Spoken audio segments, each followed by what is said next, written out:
我必不致缺乏，他使我躺卧在青草地上，領我在可安歇的水邊。他使我的靈魂甦醒，為自己的名引導我走義路。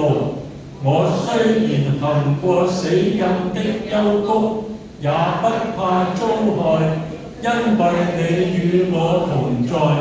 你的杖、你的竿都安慰我，在我敵人面前，你為我擺設筵席，你用油膏了我的頭，使我的福杯滿溢。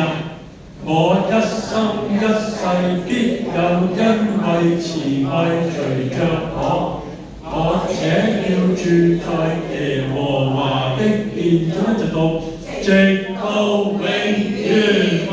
我哋鼓掌啊！好齊喎，好大聲喎。好，第三。